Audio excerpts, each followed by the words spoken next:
Welcome to video 2 for the tutorial of the Guns of Gettysburg, and today we're going to be covering page 2 of the rulebook, the blocks and the map. Those are the things that we're going to be covering right now.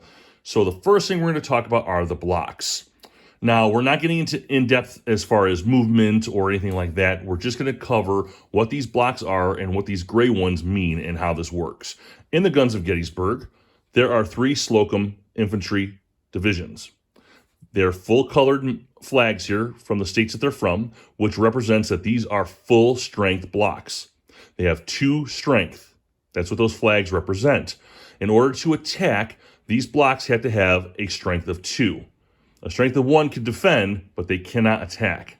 So right now, Slocum's ready to go. He can attack or defend at your leisure. As you get into fights, you're going to be reducing, it's called a reduction, it's not called a hit, of strength over time.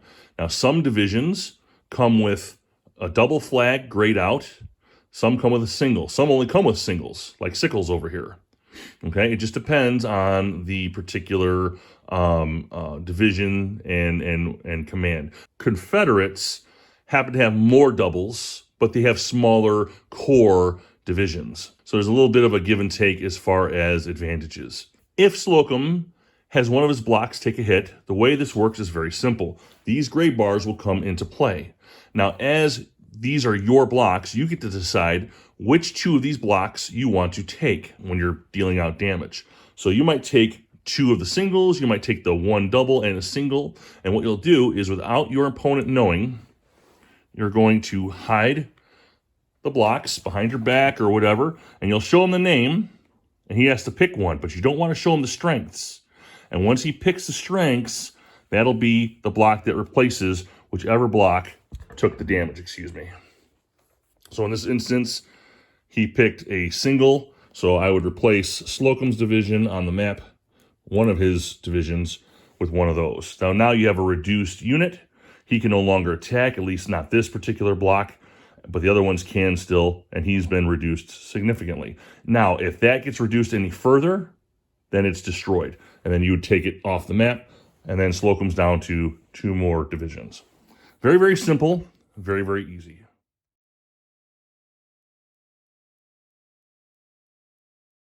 The next section is the map. So this is, to me, is the most important part of the game. Understanding the map will allow you to understand how you win or lose in the Guns of Gettysburg. Because it's a positional game, you need to understand what an area is, what bounding positions are, what adjacency means, and endpoints and positions, right? I'm going to read from the book. The game board depicts a map of the battlefield. The map is divided into polygons called areas. So all the shapes you see, all right, remember high school geometry? These are all areas. The lines and circles between the areas are called positions and endpoints, respectively. So the circles that you see here, this is just for a focal point, but the circles that you see here are called endpoints. By themselves, they are absolutely useless. But when they are connected by a line, they create what is called a position. And positions are how our blocks move on the map. Blocks will go from position to position, respectively. But you got to know what the position is. The sides of the area polygon are the area's bounding positions. Remember that word too. Bounding positions. What does that mean? Let me pull this block away. So if we're focusing on the red star, we're focusing on this area. This area has 4 positions. This position and this position, this one and this one are now bound to this area. Just like this one is bound to this area. Okay, and all of these other positions as well. Different terrain types can be combined in the same position. For example, in our red star, we have this symbol, which is called a ridge, and this symbol, which is called an obstruction. What's inside this area affects this area.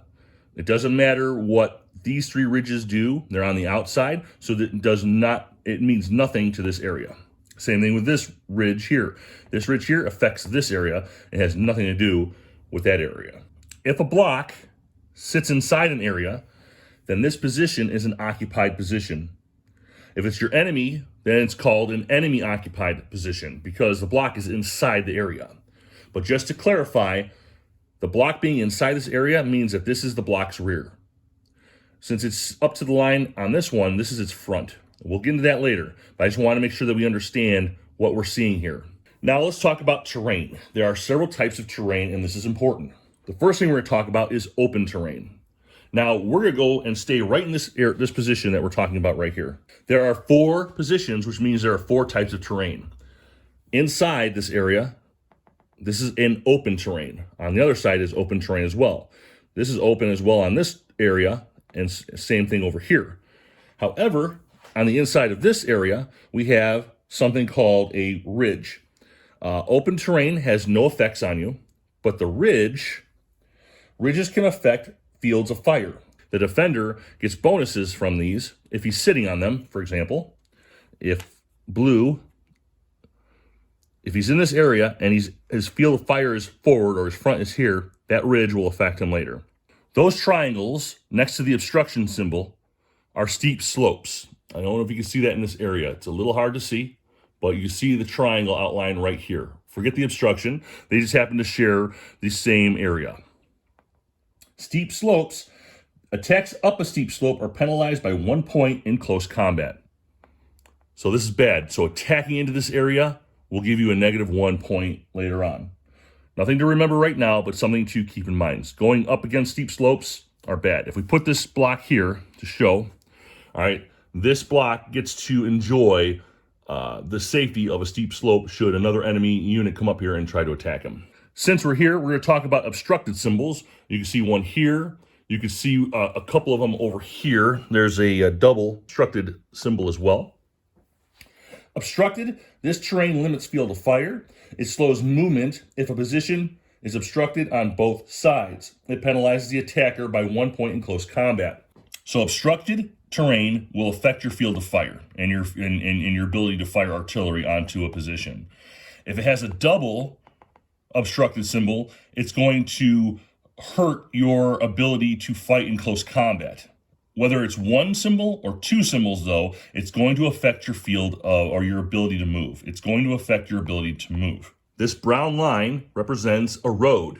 There are special rules for roads. You can use them, but the rules are different for the Union as it is for the Confederates, and we'll talk about that later. Finally, we have special line of sight. Now, I'm going to scoot in a little bit here. You can see a ridge just right here, and has that little pew symbol over here. Now, fields of fire are defined by ridges usually to the polygons or areas that are next to you, that are adjacent to your area. But these special little symbols allow you to fire way further and way deeper into enemy territory because of just the way it's designed.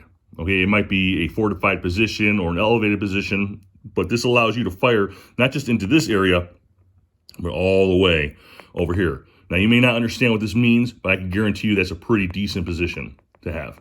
And those are the areas of the map, and I'm going to be working on the next video.